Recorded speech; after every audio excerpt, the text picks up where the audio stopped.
Hello everyone, this is Week back again on one of the last live of 2025, and I wish you happy holidays and Merry Christmas in advance. And I hope that you are going to have a great times with your family and your friends.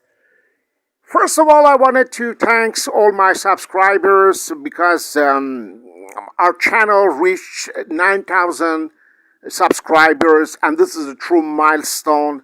I started to do the fragrance reviewing in early 2020 when the pandemic was on, and was really just a little hobby I started. I never thought that after 5 years I will reach 9,000 subscribers, which is a very milestone for me, and also a very great achievement. And I really appreciated that through the years, some of you stay faithful to this channel. I wanted to thank all of you, and one by one, I wanted to say that I really appreciated all of your comments and all of your support through the years. And that was very comforting for me, and I really appreciated your support and your partnership until now. And I hope that we will stay together for long, many more years in future. So, what we have to say about fragrances that 2025 is almost over. It's already over, and for me was not a very great fragrance year. We had a couple of flankers, nothing special came out. No new fragrance was released by designer brands, and they just released a couple of flankers. And I got a couple of disappointments, and I really didn't appreciate it. You know, the altering of one of my favorite fragrances that perhaps you can guess. The one that I really love it above all, and has been altered, has been completely destroyed. And this is not forgivable for me, because I think they really deserve to be back on shelf. And this fragrance had lots of fans all over the world, was already a kind of rarity, and now have been replaced by another new fragrance, which is just a very average and very mainstream. And I don't understand the policy of brands, why they are doing this, why they are destroying their own legacy, why they are destroying their own heritage. Because fragrances are above all achievement, and they are achievement of the perfumers. And when a fragrance endured the time, it's not often that a fragrance endured the time. And look what happened to my beloved fragrance. Look what happened to Dior Homme Parfum. They released this crap instead of Dior Homme Parfum in 2025. And I don't understand why Francis Cruikshank did that. Why he needed to destroy Dior Homme Parfum Original, a true masterpiece crafted by Francois Demachy, one of the best leather ever made, and perhaps one of the best designer fragrance for men ever made, and replace it by this ambery, crappy, mainstream, generic fragrance. Such a pity, such a shame, and I can't forgive Francis Cruikshank and the House of Dior for what they did to Dior Homme Parfum Original. I really hope that they are going to bring it back and name it Dior Homme Parfum Original, as they did with Dior Homme. When they released Dior Homme 2020, they kept Dior Homme Original and they renamed it Dior Homme Original, and is still there. So let's cross our fingers. And second disappointment that I had is another fragrance that really disappointed me, because I really hope that at last they will release a new fragrance, a new men fragrance, and they didn't. And instead of that, shamelessly, they released this awful fragrance called Bleu de Chanel L'Exclusif. Other hype fragrance, and also more expensive than the line of Bleu de Chanel, and nothing special about. It's just a flanker of Bleu de Chanel. It's very kind of useless flanker, because we already had Bleu de Chanel EDT, we had EVP, and we had Bleu de Chanel Parfum. So why they had to release this in complementary of the line? Because still Bleu de Chanel Parfum is by far better than Bleu de Chanel Exclusive, and that was a big disappointment for me, because I don't understand why the House of Chanel don't have the guts to release at last a new male fragrance and not a flanker, and why Oliver Polch don't have the guts to just release something of his own, and at least different than the works of his father, and he just make his own path, just something that he will leave after, that we will say, okay, that was Oliver Polch work, not Jacques Polch work. And because flankers are always a flankers, when all flankers are based on the original fragrance, which means they are based on the EDT. And the EDT, the Eau de Toilette Bleu de Chanel, was created by Jacques Polch. And Oliver Polch, he just released a couple of flankers since he's at the head of the House of Chanel, since he is the in-house perfumer. And there is nothing, absolutely nothing of his own was released. Okay, he released a couple of fragrances at the L'Exclusif, but I'm talking about the designer. I'm talking about the basic fragrances of Chanel. Why he don't dare to release a new male fragrance for the House of Chanel? It's boring. We are bored, The Bleu de Chanel was released something like 16 or 17 years ago, and it's about a time to release something new, I think. So that was a second disappointment. And after that, there is no big novelties. All the fragrances were flankers. Guerlain released a flanker. Most of them, they release a flanker. Same did Yves Saint Laurent and Givenchy and all of them. And it's really boring, it's really dull, and nothing exciting came out. And I'm just bored, as I've been a couple of years ago, and I don't understand the policy of the brands. They don't release new fragrances. They just want to create flankers. And the flankers, they are only here to boost their sales for maybe 1 year or 2 years, and then another flanker will replace the older flankers, and then older flankers are discontinued, blah, blah, blah. And none of them are enduring the time. None of them are enduring the challenge of time. And I think this is very disappointing, because, pillars are important for fragrance houses to endure the challenge of time. For example, when you are talking about Eau Sauvage has been around since 1964. Abbey Rouge was there since 1964. Those are pillars of the fragrance houses. And unfortunately, they are replaced by flankers. They don't have the guts. They don't have the willpower to release their own new fragrances for men or even for women.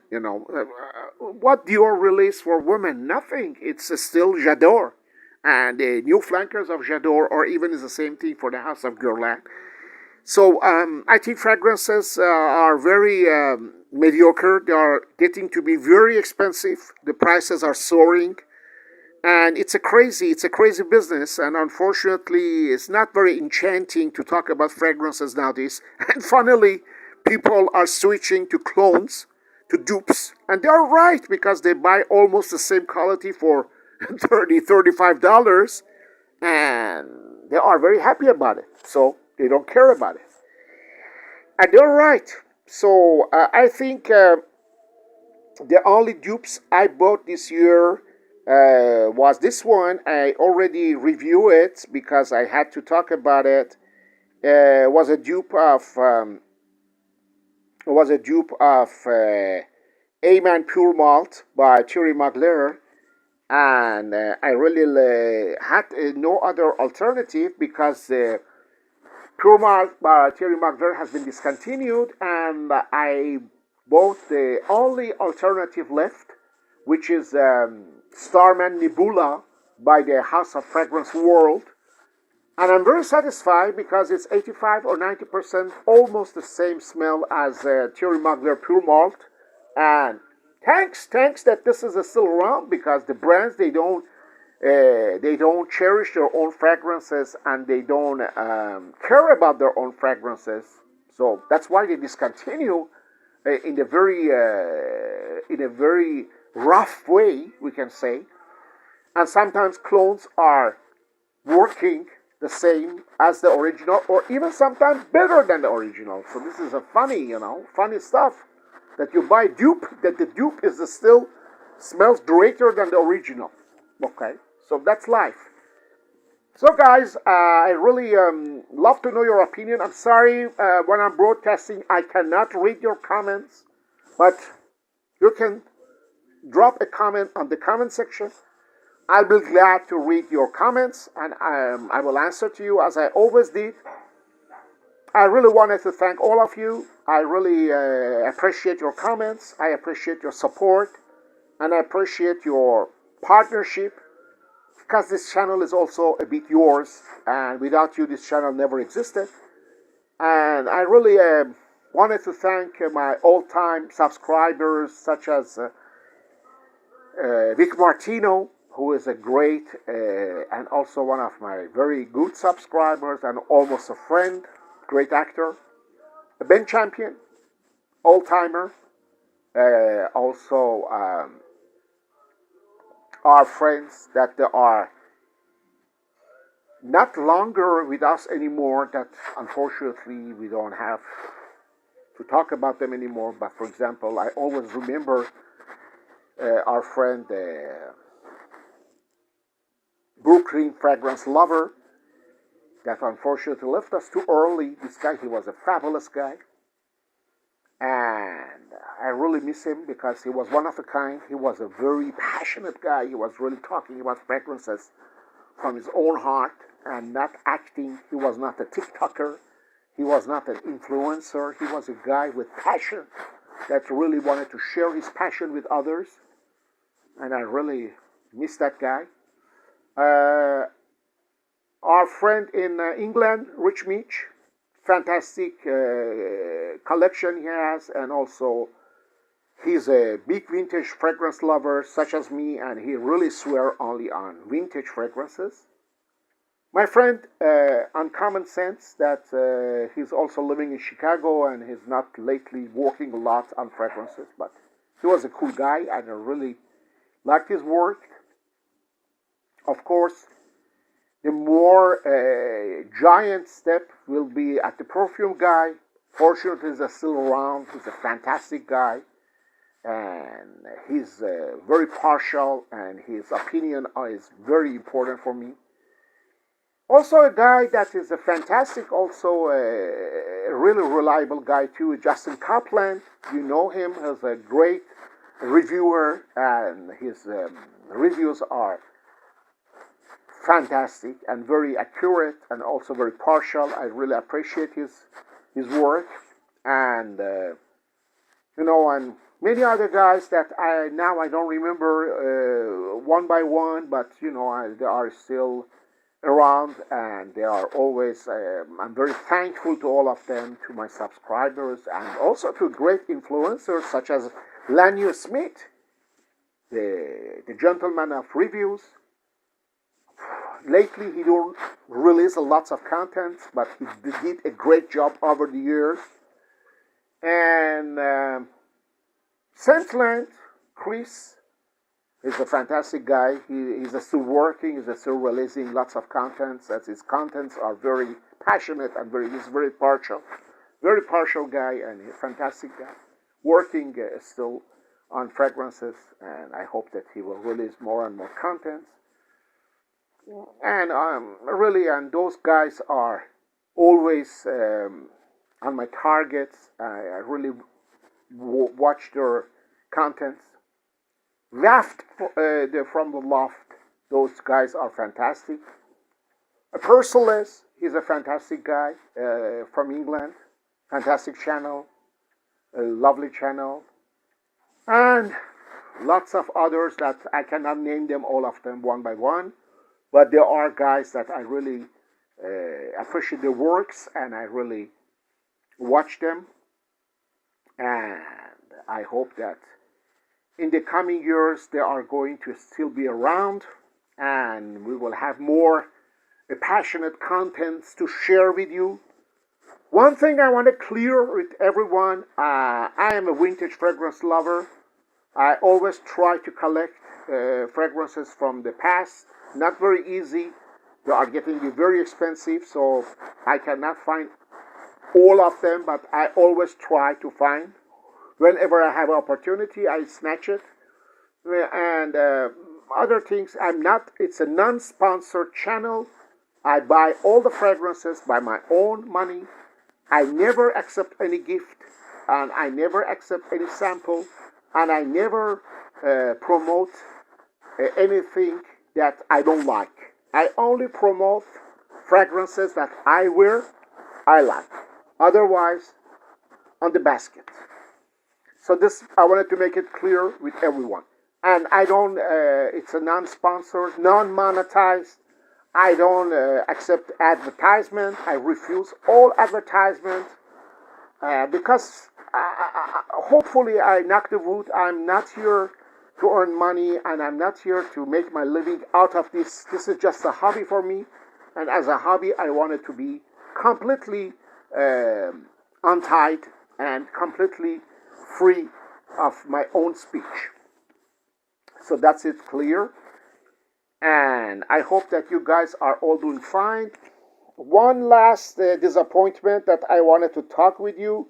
I already talked previously, but as end of the year, I think it's the right time to talk about all our disappointments. And one of my last disappointments from this year was this one.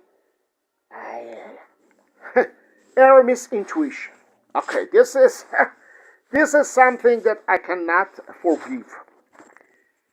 The House of Aramis belonged to Lauder Group, everyone knows that, and in 2022 they decided to discontinue their gentleman lines and all the rest of the Aramis fragrances. They discontinued Aramis 900, Havana, Devin, JHL, New West, all of them, plus the others, Aramis flankers, and they only kept Aramis original.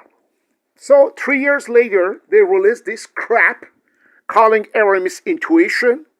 Even the name is nothing new. The name was used prior to this for Estee Lauder Intuition for Men in the 90s.